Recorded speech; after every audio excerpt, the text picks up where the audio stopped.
That's okay. So maybe I can share the last presentation I made about the plugin. Mm-hmm. What is it? But how can I share the screen? But no, I'm presenter, so I will put you make presenter, yeah. So now you have a new icon at the bottom. Okay. And you can share. You should be able to share. So I have to share all my screen. Allez. Yes, okay. It's coming. Okay. Okay, cool. We can see 2 windows. Yeah, that's fine. Still. Yeah. You have a huge screen, Younes. That's fine? Yeah. But for me, at least, it's okay. I think I will talk quickly about what we did in the Cosserat plugin. The Cosserat plugin is based on the paper developed by Federico Landa. First, we implement the method he did so far, and after that, we add some features in order to be able to use it to simulate like 1D objects like cable, roads, or needle. After we show you some images or visuals about how we use them. The first motivation is based on software robot.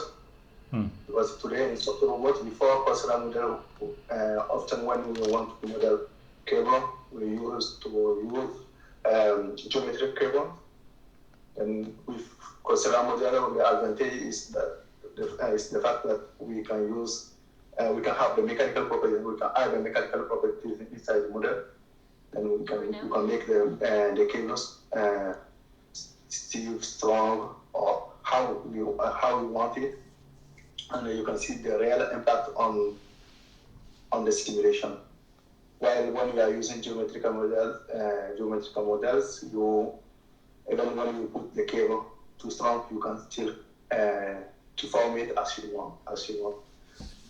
Then the main motivation is the mechanical part, to add the mechanical properties inside the simulation of the cables or something.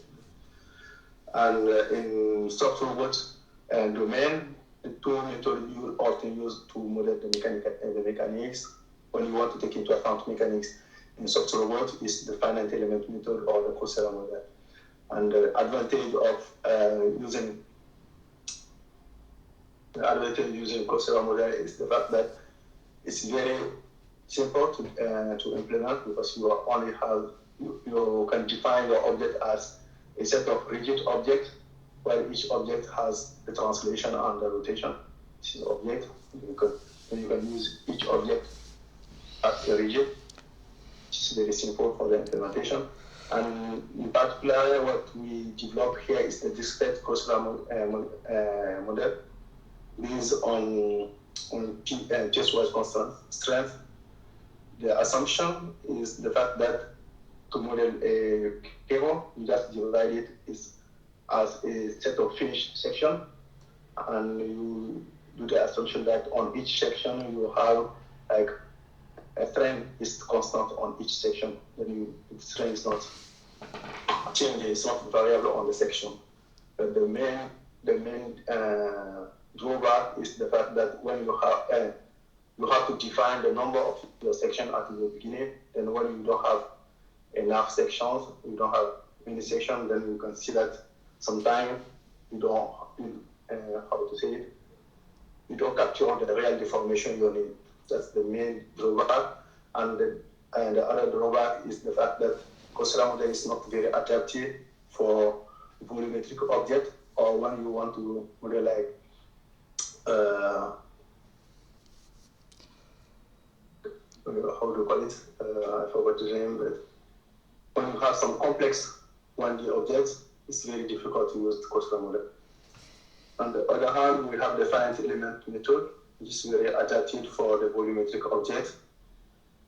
You have the facility when you want to define the boundary conditions of numerical model, and you can use it to develop like 1D objects, the 2D objects or volumetric objects. But the main drawback is when you are using finite element to model like cable, you have to add additional constraints if you don't want to model like you don't want your cable to change the length of the cable, then you have to add additional constraints, which can be time consuming in some cases.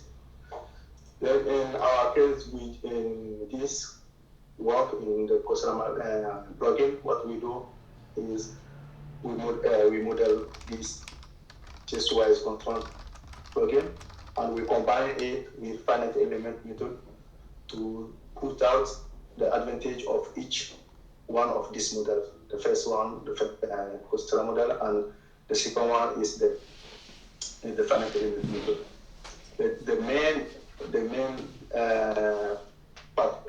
The main particular techniques in this is how we combine these two things, because the Cosserat model is mainly based in local frame, and everything is in local frame. You define your deformation in local frames, everything is in local frames, while you have the finite element method, which is in global frames. Then you always like here this map, this can come show it very well. Then we have to do some techniques to go from the local deformation in the Cosserat frame to the global deformation in the finite element method. And we do that in this versa. This is the main techniques we need. This is where we need to we work a lot to find a good techniques to do that. And we make here, like when we want to translate the forces, the reaction forces between the cable and the finite element method, we use, for example, here we use sliding point. Then we start by defining point on the cable. These points are also defined in the finite element method, and we use sliding constant to make the combination and the interaction forces between these two models. While still using these techniques where we have local frame for Cosserat model and the global frame for finite element method. Then we will have some videos. This is the video one of the videos we just show to show this combination we use to do that. Where we are pulling on the cable, and what we want to see, I just see the deformation of the volume object, which is the finger here. We have some auto collision, which is here. And what we study first, if you remember what I just said, I said that the main drawback for Cosserat model is the fact that you have to define the number of sections, and we studied the number of sections in this case. I'm not presenting, I'm just showing my slides all, then I have to click on up. Okay. Then we start from a large number of sections, and we define these targets while using this large number of sections. Then we start decreasing the number of sections until we come here, and we see that when we have like 3 sections, okay, we are not able to get all the targets. This is what we do here. Then we use this. We use this model to maybe you already see all these videos. We use this model to do the same to redo the scenes we already had at the first. While there we are using the geometrical cable. Here we do the same using Cosserat models. And here we have we do the same to graphs. Here we just graph this rigid curve. Also we have an interaction constraint. The contact here. We do the same for the pre-bend cable, like you can see. We have a pre-bend cable. That's another advantage using Cosserat model. You can have like this kind of cables, pre-bend cables. Then we do the same. You see that when we are using this pre-bend cables, we don't have the same deformation of the finger. deformation is not in the axe. We have the out X deformation. Then after that, we do the inverse part of this. We use this Cosserat plugin in the inverse simulation. Then for that, we try we implement also the inverse, the fixed, like the bilateral constraint for the inverse part. The goal here is just to follow this yellow balloon with the end effector we define on the top of the finger here. We just follow it. And we also have this part. This is the first test of Cosserat plugin. And after that, now we are using Cosserat. I'm using Cosserat for two different projects. The first one is the Robocop project, where we are using Cosserat to implement the implant, cochlear implant. This is the video Christian showed this morning. Just 1 minute. Back. Cosserat. Yeah.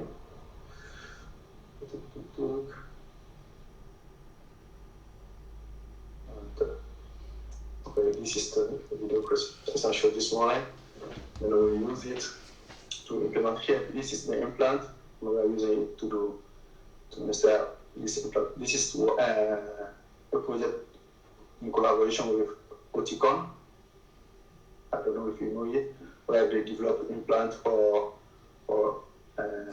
develop cochlear implant. Here, the cable and the implant is what they're using Cosserat. This is another. This is one project that I'm working on. What I'm trying to show here, because they want to use this model for the simulation, for the part of the simulation before starting designing implant in real. Now they need some tool for to validate implant before develop it. Then we are working with them to, if they are satisfied, then they will adopt so far for their test. Then before starting implement. Younes, there is Nick. Nick is asking how do we do the sliding constraint or something like that. How do you? Look at the question in the chat. How is the sliding constraint between the Cosserat rods and the finite element model done? Because I'm thinking that you're simulating a wire passing through a compliant material. Obviously, the compliant material is changing shape as you pull on the Cosserat rod, but what is like this one doing for? So have you just got point constraints within the finite element mesh that the Cosserat rod will transfer force at? Yeah, that's what we do. At the beginning, we fix. We know that in the real life, then the cable is always fixed on the volume. Then we fix this last point. Then we define some point inside the volume, which will go throughout this cable, where the cable will go throughout. Then at that point, then we are forcing this cable to slide out, distance to slide along the cable when we are pulling it. There we have two different things. The first one is the fact that the cable, while deforming the volume, because you have to go and the points have to follow the cable, then at that point the cable deforms the volume. But at the same time, the volume is deforming the cable. I don't know if I'm very clear. And do you include a component of friction in that? Something that's in a real medical instrument, there is significant friction on the control wires. This is kind of what I'm showing here, like for the implant here. Yeah. Sorry. Like here, here we have like this kind of friction where. So you have friction between the instrument and the cochlea, but you would also have a component of friction between the wires and the instrument. You are now. When you pull on the wire, it doesn't slide with zero friction. It drags as it slides. and Yeah, this will I think anesthetics as well. Yeah, it depends a lot on the kind of object you are using. Here, if you suppose that you have like a road, then your cable is going through this road, then you don't have a tube, sorry, and your cable is going through this tube, then you have the friction between your cable and the tube. But like you said, if you are in this case, here's my presentation. In this case, I only do these two rows to show the forces, but we also have this friction force around this one, and you can add it as you want if you want. Like sometimes it would be a third component of force at the each of the contact points that you've defined there. Yeah, and here we have this kind of that's what I want to say here. Here we have also the friction, because inside the real object, when we are doing the real insertion, we are putting some glycerin inside the cochlea. Then you have this kind of jump in the cochlea between the implant and this glycerin, which slow down the speed of the cochlea and the glycerin. So the glycerin will give you. Here, this is what I'm saying. Yeah. Viscous sliding instead of stiction, which you would get if you try to push it in dry. And here also we have this slide, because you see this liquid is glycerin, and this also slow down. It's not too stick like when you have the cable, you are pulling the cable, but we are using the same techniques to model these two frictions. Yeah. And your model of the cochlea, does it have any compliance at all? Because obviously it's set in bone, but it itself is a piece of soft tissue. Do you model any compliance of the cochlea? Yeah, we have in this video I didn't show that, but we have another the membrane part. We have the membrane inside the cochlea. Then we also model that for the complex part. We also have I'm thinking that ideally you would want to actually pre-bend the instrument so that you're not constantly poking the point into the membrane, because that's where you will actually cause injury. Yeah. But for the test, apart from being a programmer, I am also a surgeon, so I think about these things. Yeah. But for the test, because they are testing on like some power, this kind of cochlea, industrial cochlea, then they don't have membrane inside. Then for this simulation, I'm not using the membrane. But for the real test, when we are testing on the specific data, we are adding this cochlea and this membrane inside. Yeah. You could probably put a thin layer of soft silicone inside that rigid model, which would get you a step closer to the real cochlea. I don't get it, Chen. Where you're controlling the physical instrument and putting it into the fake transparent cochlea, you could emulate the mechanical properties of the membrane by basically coating the inside of that channel with some soft silicone rubber, for example, and that would get you a step closer to the mechanical simulation that you would want. This is what we are doing now. Now we are trying to compare the output data between, because for them I didn't show this part, but we also do the indentation part, the indentation test, where they are. I will show you the simulation for the indentation. No, I see.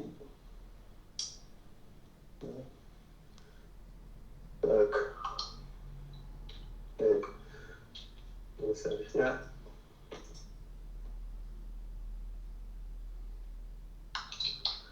So far, okay.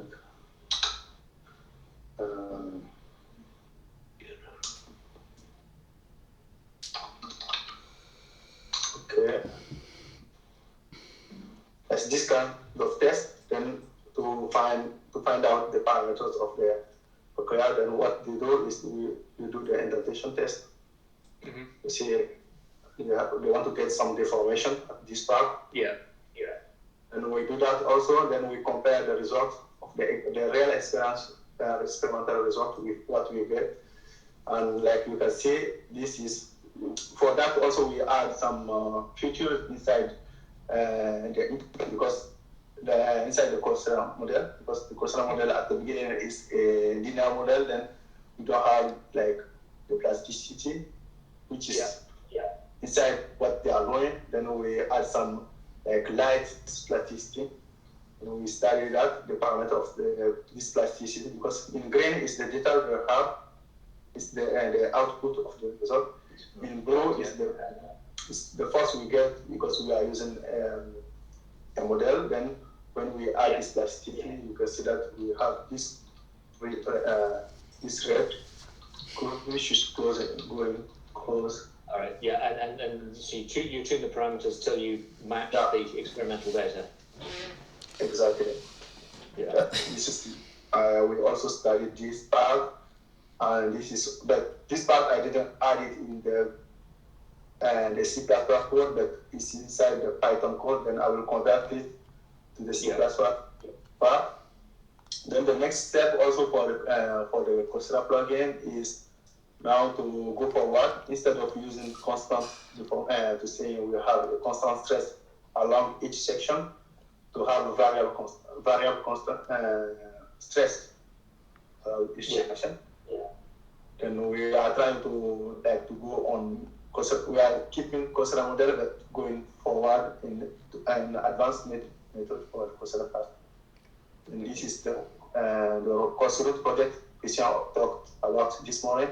And we also, I don't know if Camille is there. If Camille also, okay, then I will let you talk about this part. Maybe actually you know more than I do at the moment, but so I'm working on putting plasticity at the moment in the beam adapter plugin, but let's say mechanically based plasticity, because at the moment, and I think it transpired this morning in the presentation of I don't remember his name, but someone speaking about plasticity in the hexagon. What exists in so far is a plasticity that kind of I would say faked plasticity. Okay, thanks, Fred. Actually, I'm not sure I have much to present. If you have nothing, don't say nothing, just in case you had something. Yeah, I'm thinking. Yeah, I don't know if there. No, yeah. It's okay, but just say what you want to say. Yeah, so what I was saying is that the plasticity is consists in cutting a part of the deformation in the mechanical computation. It's like saying, okay, this material should deform this much, but actually we will act as it's deforming elastically, but without taking into account part of the deformation. And so it deforms, it reacts less than what it would if it was entirely elastic. And I think so that's what exists in the hexagon efficient force field, if I'm right. Maybe Eric will correct me. Je sais pas si Eric he knows, but yeah. And so what I'm doing at the moment in the beam adapter is directly computing plastic deformation, so introducing new plastic variables. And yeah, the idea is to put this in the beam adapter and then use it in the Cosserat model to be able, in such scenarios as Younes presented, to more accurately maybe reproduce the plasticity results that the experiment shows. Okay. I don't know if that's clear. Okay. And Nick, you said that from the surgeon point of view, if you are inserting something in the cochlea, you you'd like to deform it like beforehand, right? Yeah, so what you saw was that the tip of the probe was sort of poking on the wall. Yeah. Yeah. And essentially that's going to cause sort of high pressure and stretching of the soft tissue where that's happening. Essentially it's a blunt needle failing to penetrate. Yeah. And this is extremely delicate tissue. It's basically a special part of the nervous system, and you want to treat it as gently as possible. It would probably be quite interesting to include in the simulation a sort of a thin layer of fine elements there that are of low modulus and prone to deformation, and if you can then output what pressure they're experiencing and train your probe insertion so that you actually curl the tip so that it touches more like a ski than like a needle. That makes sense.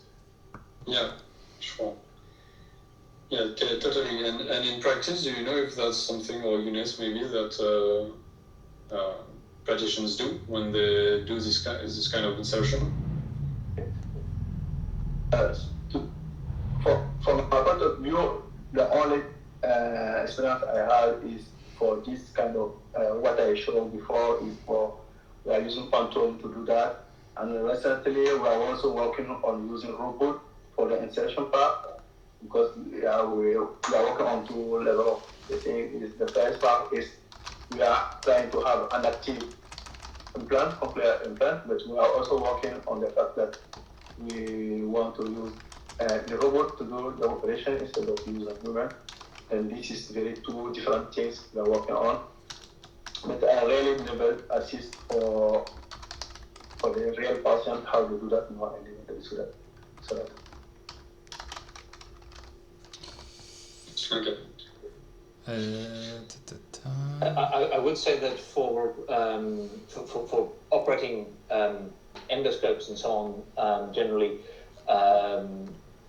often they're going through relatively soft tissue, and if they don't flex the tip, then it won't go where they want it to. A lot of endoscopes are designed so that it's actually only the last portion of the scope that actually flexes when you operate them. I'm suspecting that here, when you're inserting into the cochlea, you could have the Cosserat rods with a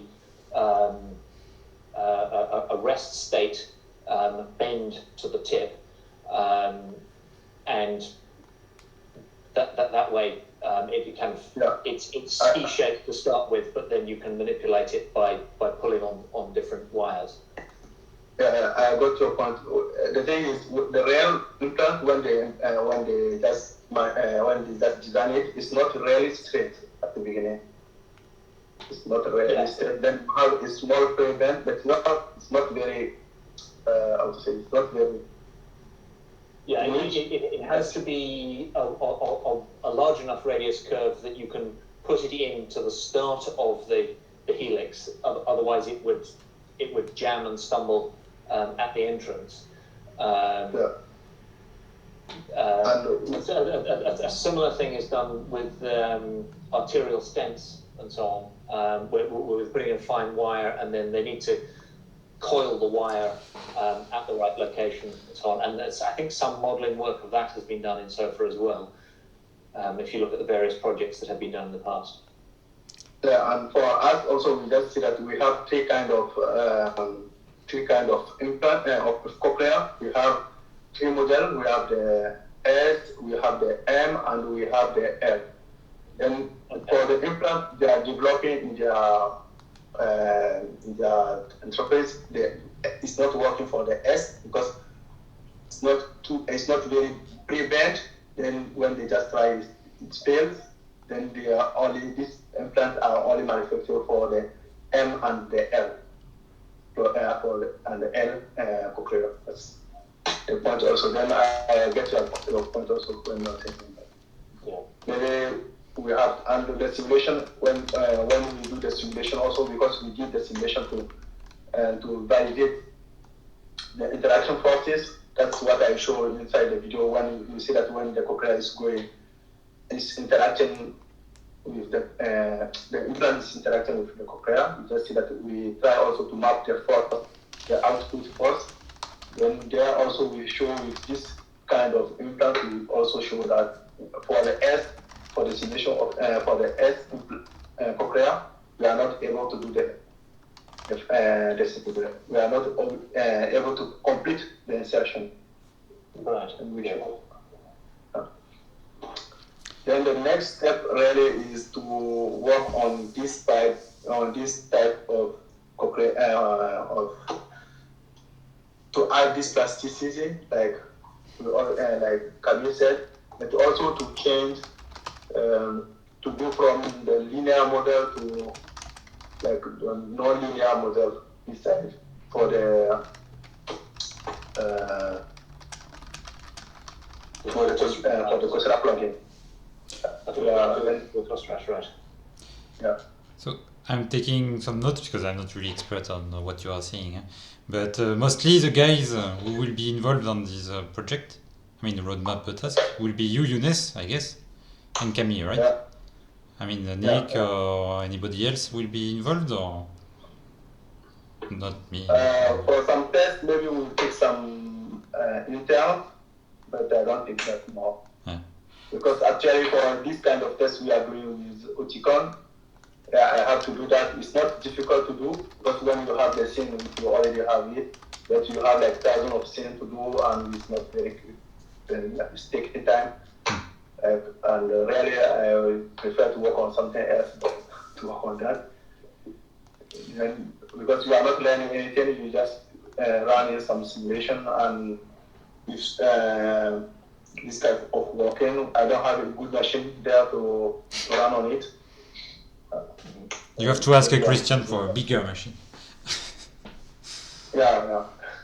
So, We only have one, and everyone are on it. And we have two PhD who are doing machine learning. Then imagine that we need this kind of machine. But, and you already thought about a list of tasks you have to do until the end of the year, or you have not really a roadmap really clearly defined? I think with Christian we will have a meeting for that, for the next step already. But what I just know that is for the Robocop, we already find the paper, because the paper I will try to implement. Because this paper is also the same guys. Now with the Cosserat project, we are working with them in this project, and this will be the next step. But I don't know how we will share the work with Camille. Okay. But I think that will be Christian will define that. And for us, I'm also working on the clearing the code, because at the beginning it's just the code I made very quickly. Then now I'm adding tests, I'm making it same, because I already have two people who are using Cosserat plugin now. Then to make it usable for them, without asking a lot of code. Then I'm making some. That's cool. Because at the beginning like that. Sorry? Nice, yeah, it's cool. That's cool to think about that. Yeah. Then actually this week I'm really building unit tests for the plugin. Nice. Then after I'll have the other tests also. Then make some prefab scenes for the use of people who are not in the community, or just for people of the teams.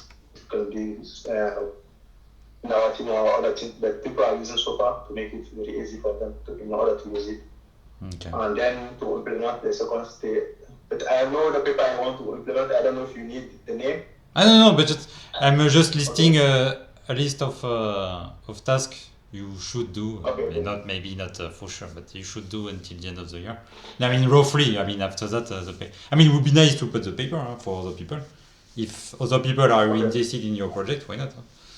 But just for now, it's just a rough list to on what you are supposed to do until the end of the year, what you will present. So, but basically, if I understood well, Younes, you are the team leader, right? I mean, task leader, or is it Christian? Actually, yes, but I don't know what will happen in next year. Yeah, no, but just I mean, just somebody to ask information. Yeah. Okay. Yeah. Not necessarily the big boss, but just one guy who I can send a mail. You say, what's going on, and you can tell me what's going on.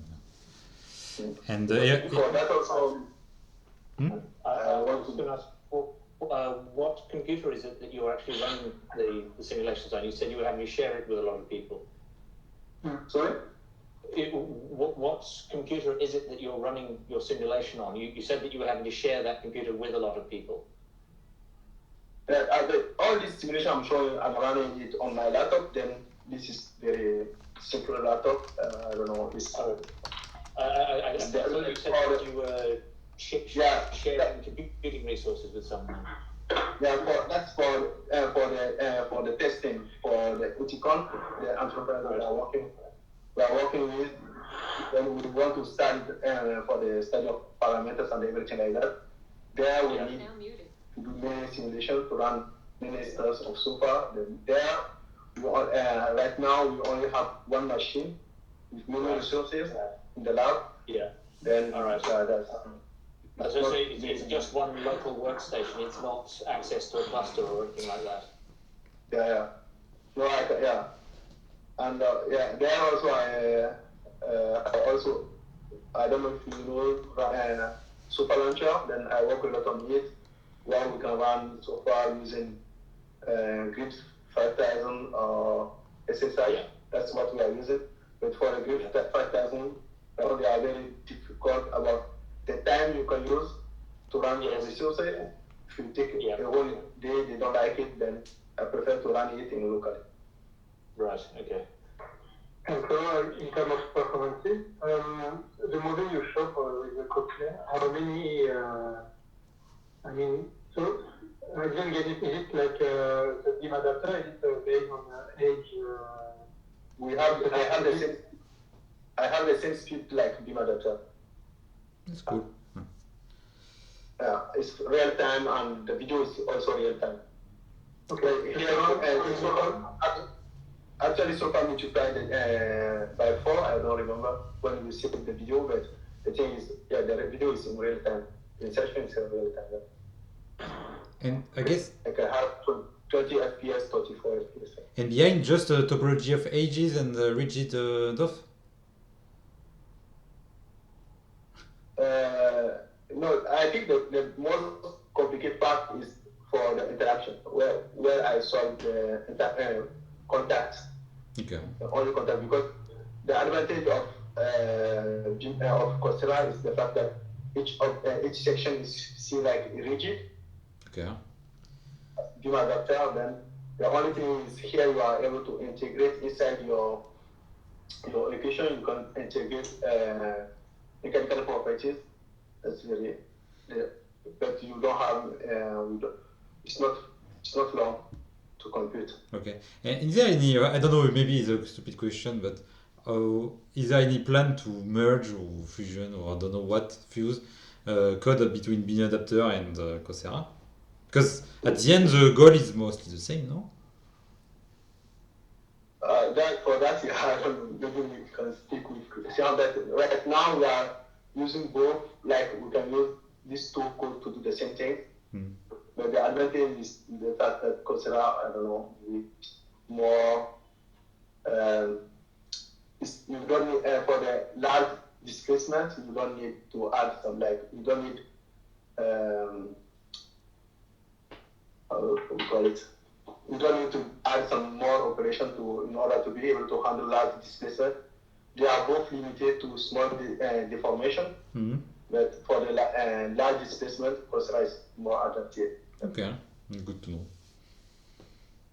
I'm not really familiar with the details of the Cosserat model, but from what I understood, it's also two very different ways of computing the mechanics. I mean, the Cosserat and the beam adapter. Yeah, but at the end, does it feel the same job? I mean. Yeah, but as it's in a very different manner, I don't know if it's. I mean, why I would? Maybe you would tell me in that case I should use beam adapter because blah blah blah. and maybe in that case you should use Cosserat because blah blah blah. But you just said that, for example, Cosserat is as fast as bin adapter, so it's not a question of performances apparently. Yeah? And you just said that Cosserat is better for large deformation. So at the end, for me, you're just using Cosserat. Today the thing is, you see that for Cosserat, like I said before, if you are implementing the cable, you don't need to add additional constraints in order to fix the length of the cable. When you don't want to model the inextensibility, you don't add it. You just say that my cable is not inextensible, then you have that. And with Cosserat today, we just see that we can do more about. We can have more complex model, and if we can keep the performances, I think that's very good for us. Okay. While for the beam adapter, I really don't know, but I think we get the limit where we can go, right? Okay, so basically Cosserat is a new way to follow. Yeah, if you want. Yeah, no, I mean, just my mind. I think I will sell it like that, yes. I will ask Christian next time. We'll see. Younes, is it possible with Cosserat to do dynamical topology changes? Yeah, as well. That's a good question. Yeah. Okay. But what you just need to do is, at the beginning when you define your object, you say, okay, this is my object. But when you do the dynamic, then always you have to call your init like we do. But this is because of so far, right? Then you have to say, okay, I call the init also to change some parameters. Because like you can see for the implant, at the beginning, I define each section. I say, okay, each section with different mechanical properties. Then when you make some changes, then maybe you need to change this information to do everything about that. Then you just have to call it. For my point, it's not it's very easy to do. So basically, if you merge with the new things of Eric with the topological changes, you should be easy to manage, right? Like a register. Because this morning Eric presented a topological change with a new register. So basically, if we do like I don't know a callback on I'm adding a new edge or a new DOF, I don't know. They don't apply in it. It should work, right? It's easy to implement topological change. Okay. It's very easy because Cosserat is in local coordinate. Then you just change the local information. Then that's nice. That's but nice. the global point of view, you don't see anything. But locally, you just change your information, and that's very nice also. Yeah, but I can see. That's nice. Should use it more. Yeah, at least for me, I already use. But I'm used to FEM, DFM phosphate. Then in terms of stability, then I will have more stability with Cosserat than DFM phosphate. Okay, cool. Okay, good to know. Really, for me, it's really good to know. Yeah, because during my PhD, I use always DFM. Yeah, no. I know what to say. And in terms of stability, there we have more stability, and you can deform it a lot. And that's cool. That's nice. And something totally different. You were speaking. You want to clean and package everything. Did you add I don't think so. But did you add a look? Did you have a look at CI of what's the name? Jean Nicolas. For Caribou, because it's doing automatic releases. For branches and everything. This is what I'm just looking before this presentation. I saw what he did about uniters and CI and everything. And maybe I will ask him for, I don't know, if he has a half an hour to explain me more about how he did it. For the uniters, but I already know how to do that. And for the CI, I'm saying it here. Well, I get. I'm doing what I used to do, but I think the thing he's doing is better because for my method I need always to build everything, then to build images to put them on. If I can do that automatically, very nice. Yeah, but I guess I hope. Compiling on Windows right now. For instance, I don't use Windows, then I never do that, but maybe I can try it. Okay. I don't think that you will have any problem. Yeah, I don't think so. I don't see anything. I mean, except the classical API keyword. Yeah, the small release of mistakes. It's the first thing we did with SuperGuide. In fact, we just added a GitHub, I don't know, CI Actions. The name is action, yes, to compile it on Windows, and we saw some small bugs. Okay, I don't. That's I just when I don't know who shared the link. Then I just watch it and I see that it's very nice. Then I think Cosserat need that to complete to have a good plugin to be a plugin can use that. But after that, for the packaging, I guess it's the topic of the parallel roadmap task, dev experience. I suppose everybody. I mean, we should do a tutorial on how to create your plugin and how to release it really nicely and stuff. So I guess there will be a streamline to define and how to. And just have a question. Yes. Your plugin, so the Cosserat plugin, it only depends on SOFA, or does it depend also on SOFA Python 3 and SoftRobot? It depends on what you want to do. If you want to do the inverse, then you need SoftRobot. If not, you don't need it. Okay, like the inverse part I'm doing, you see where I follow the yellow balloon. This part is based on inverse, then you need to have SoftRobot inverse. If you don't want inverse, if I just want to simulate a catheter, I just need your plugin and SOFA. Yeah. Okay, great. Yeah, there is nice fine package quiet, so it should be okay. I can see the CMake file. It's really well done. Okay. In the CMake file. I can see. I mean, if it's not found, it will not link with Python or SoftRobot. Python also, SPM. Python, but there also just adding the part of test and cleaning this.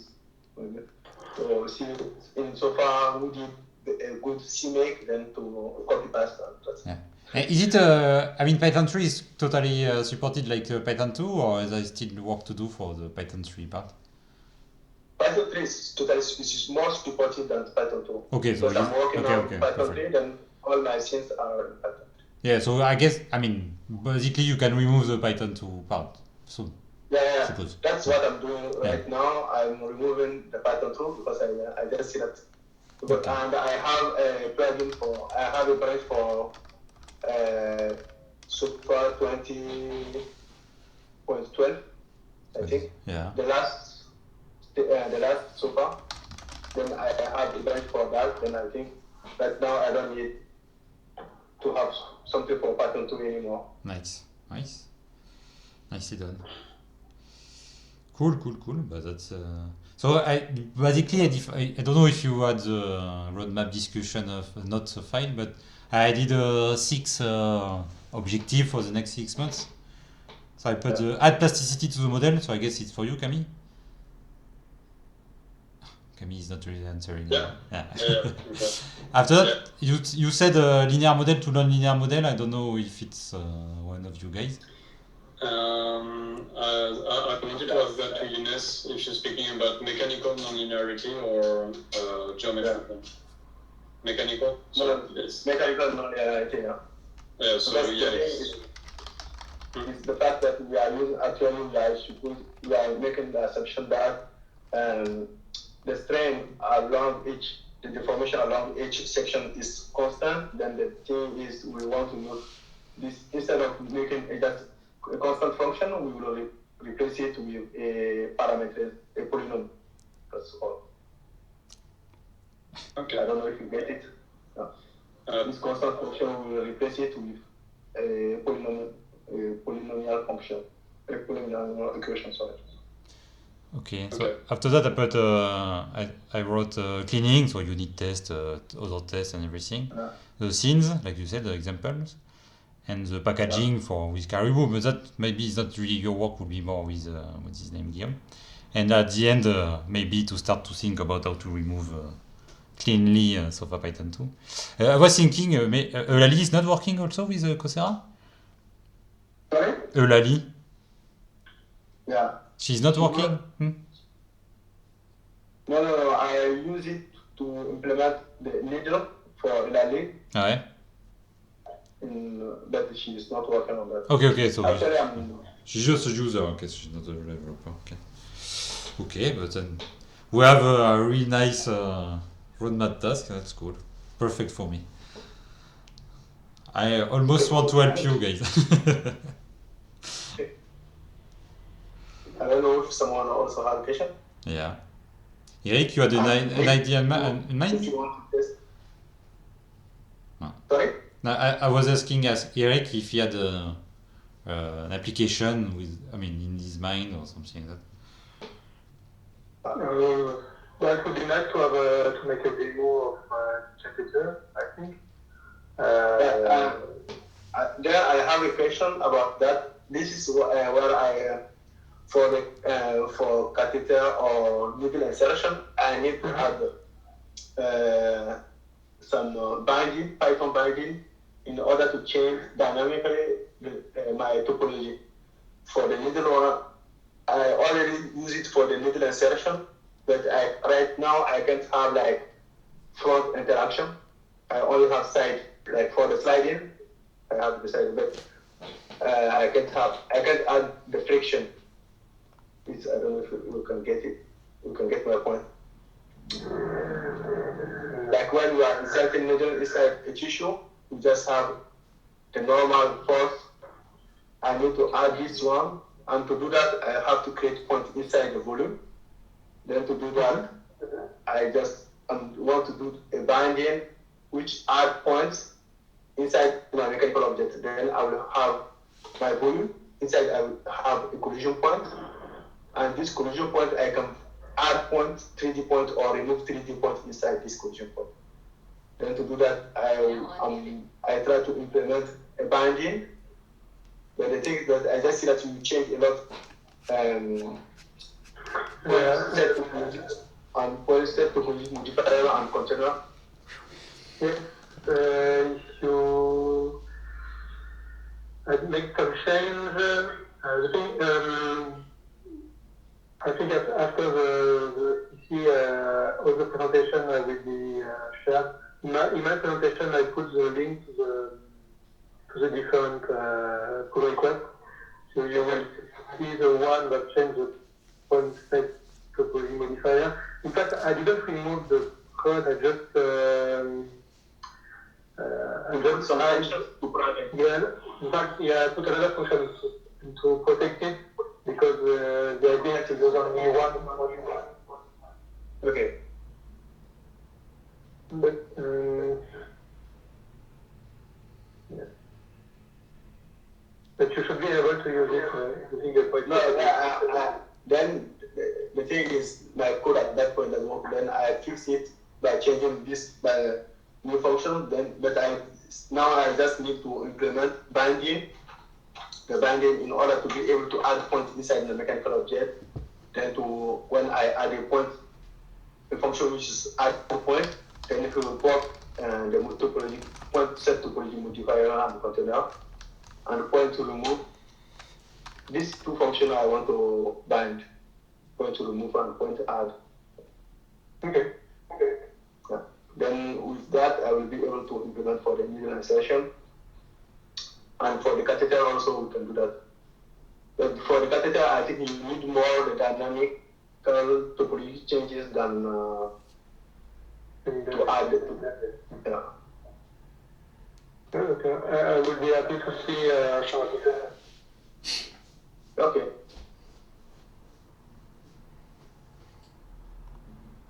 You are now. But like I already said, another advantage is like because you have it also inside the beam adapter is the fact that you can have the pre-band cable or pre-band catheter or something like that. That's very nice. In the beam adapter? In the beam adapter, you can have pre-band. Yeah, and Cosserat is not possible. Yeah, that's the video I showed before where I have it. Yeah. Okay. You can do that also. That would be cool also. That's nice. Like to have guide wire and things like that. At the moment, moment, this pre-shaped catheter, they are not implying any plasticity. I'm right. Okay. Sorry?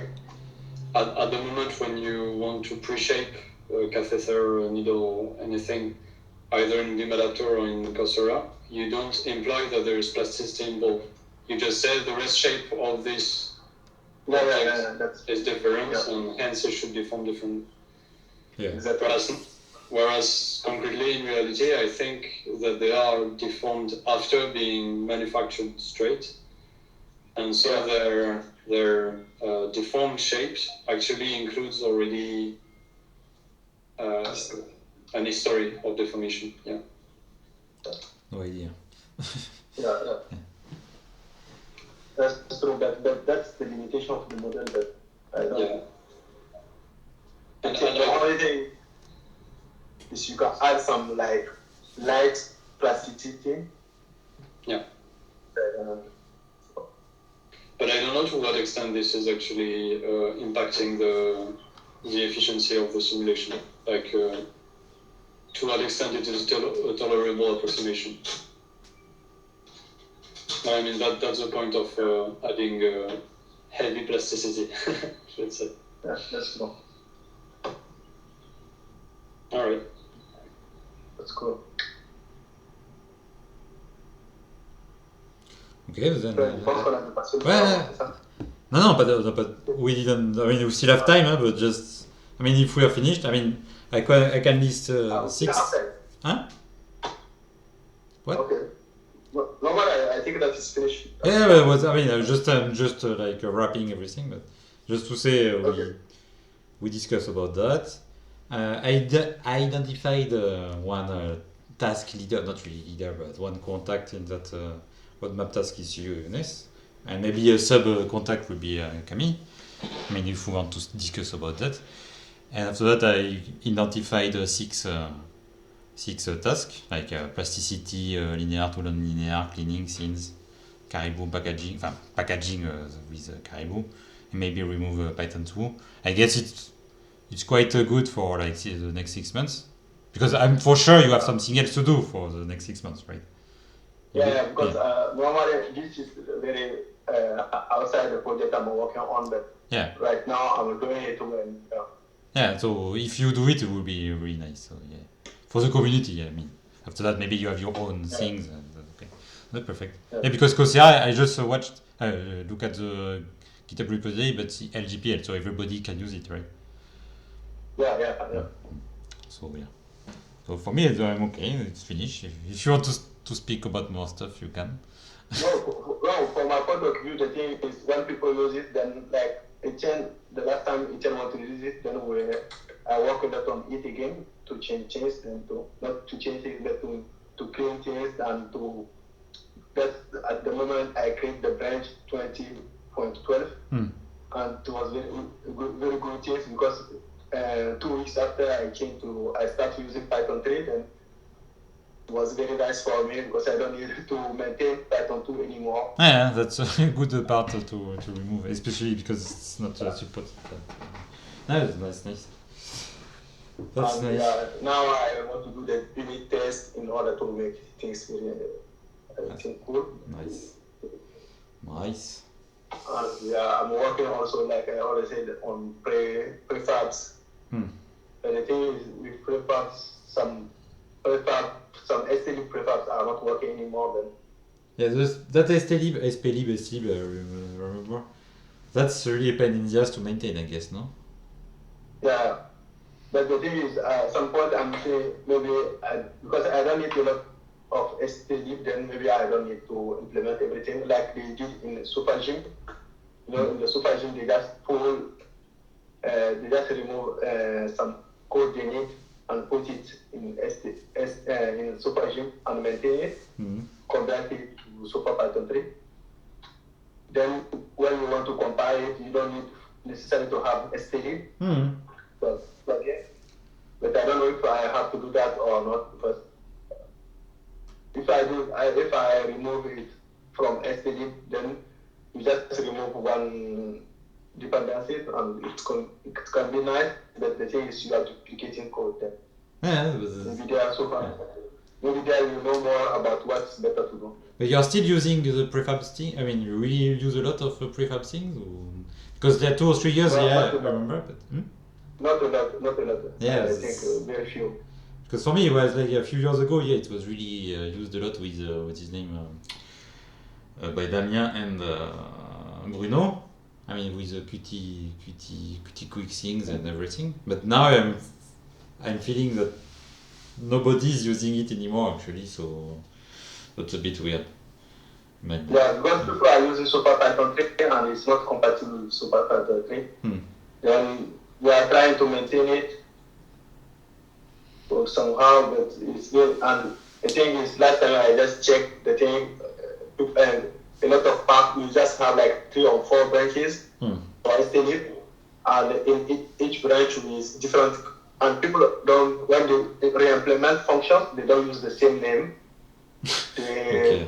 Yeah, that's very difficult. Then you not only you have to correct. Sometimes like you are implementing something and finally you see that someone already implemented but with another name, you know. Okay. The example is the module scene, and it's before it's seen with small s, now it's seen with now it's seen with big S, and inside you have headers. Now you don't have headers anymore, but it's called manage topology or something, manage header or something like that. Ouais, it's a mess. They are a bit messy, yeah. Maybe we should take time to fix everything and then. Well, I mean, it's not the point of that task, so I mean, we don't really care, but just. Yeah. Okay, guys, but we can close the discussion if you want to have, because we were supposed to take the first minutes for the coffee, so we were taking the minutes at the end for the coffee. For me actually. Okay, that's nice. So we can Okay. connect Thank you, it. Matt. See you. Bye bye. Thank you. Bye. Thank you.